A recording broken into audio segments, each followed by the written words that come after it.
What's happening, people? Back with another reaction, back with some more punk rock, and we're back with some more Bad Religion.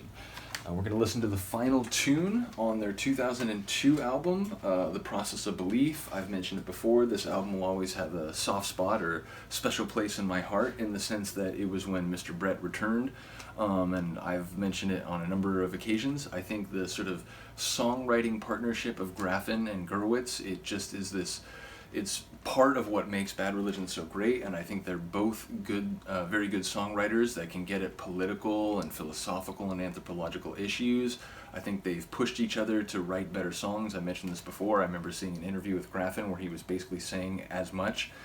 He was saying that in the early days, and especially like once they reformed and they were doing Suffer, No Control, Against the Grain albums, which again I've mentioned before, basically flawless to me, just a great run.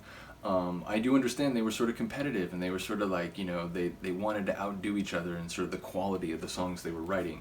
And I think that sort of like, creative tension or creative edge really pushed them to write amazing songs. And again, shout out to the sort of punk rock sound, that sort of melodic West Coast hardcore that they're known for sort of fashioning through those records in particular.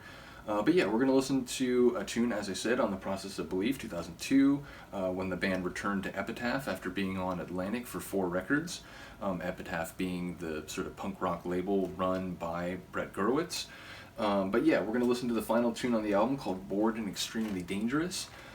This is a tune I think can be taken a little more generally, but also like very specifically. In the specific interpretation, I think it relates to like school shooters and like public, work shooters and so on, people who basically commit, mass murder / suicide. So yeah, I think it refers to the way in which a lot of these people have in some way or another sort of broken lives, or lives with like really sharp edges and, uncomfortable realities, whether it's, broken marriage and a very unpleasant divorce, or a lack of like, maybe they came up in the foster system and, they've sort of been in like homes that aren't good and no one to come home to, and, no one to comfort them or whatever, and the system, just sort of tosses them around to, environments which aren't safe and so on.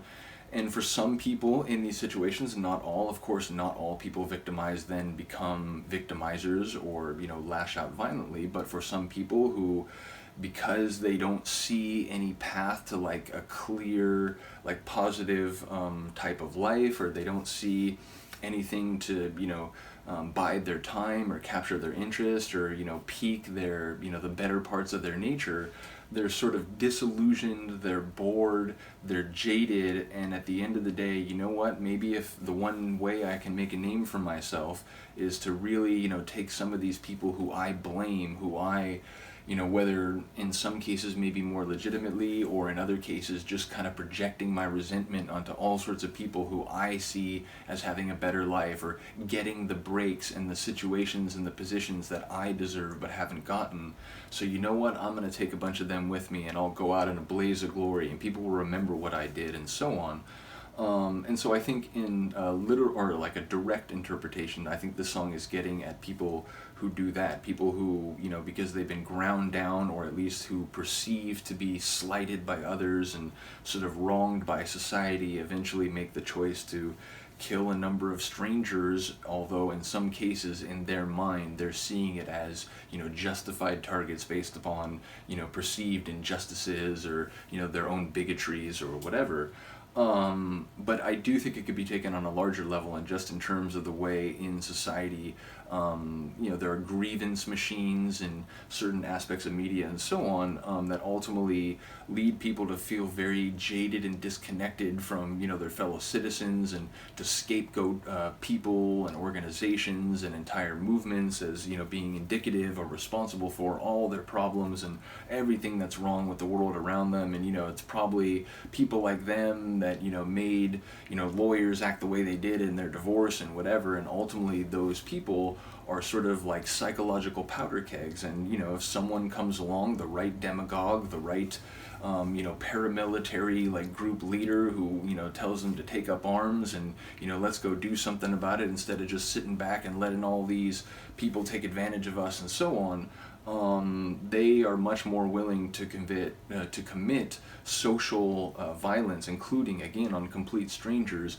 under the premise and the perception that these people have taken advantage of the system, or somehow like it's not their system to use. It's only for the people whose families have been here for longer, and so on. Again, there are, like, I think, bigotries and attitudes and grievances and so on that are instilled for like cultural and political reasons, can then be used as sort of justifications for lashing out violently, including with weapons and firearms, against fellow citizens and, again, complete strangers. So I think there are like a couple different levels you can take this tune on, and again, it's a very scary and dangerous tune. When it was written 20 years ago, I would argue it is at least as scary, if not more so, today, given what we've seen.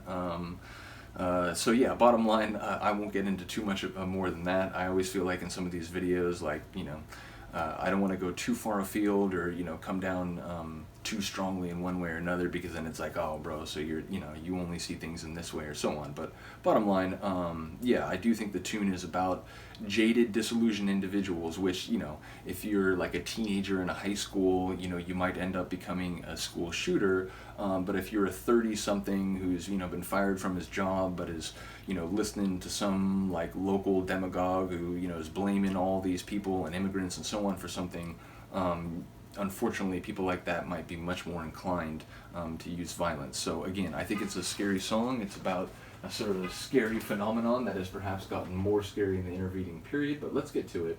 This is Bad Religion, Bored and Extremely Dangerous, the final song on their Process of Belief album, 2002.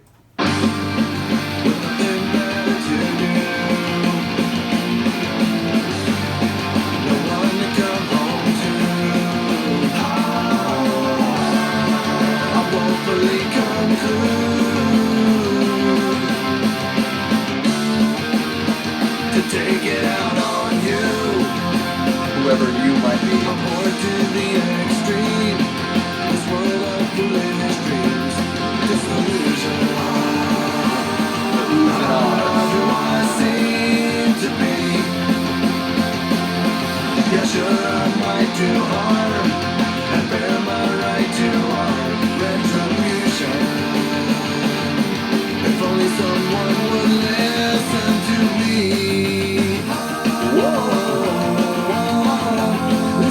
Sing it, Greg.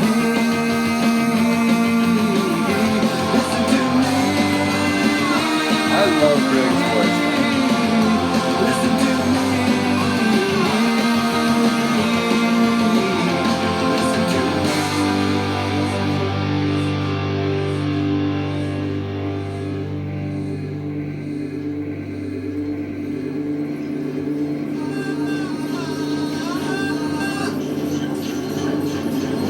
First time I heard this, I was like, holy shit.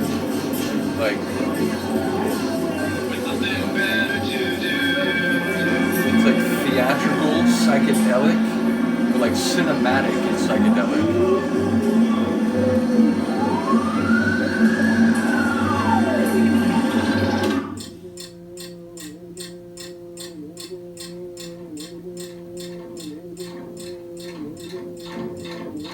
Ticking time bomb sort of feel, but it sounds like a grandfather clock. A room and empty shelf, a book on mental health. I look for it in a while. I'm punishing myself. I'm bored to the extreme. This world of foolish dreams, disillusion. I'm not who I seem to be. Yeah, sure, I might do harm and bear my right to harm, retribution. If only someone would listen to me. I love that transition.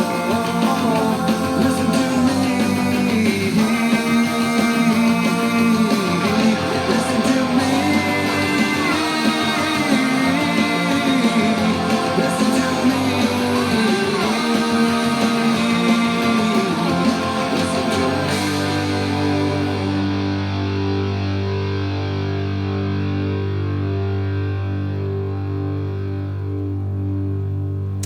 it's a tune. Again, I like, once it started, it was like, oh right, this like crazy sort of like abstract psychedelic interlude. But when I started the tune, I wasn't remembering that.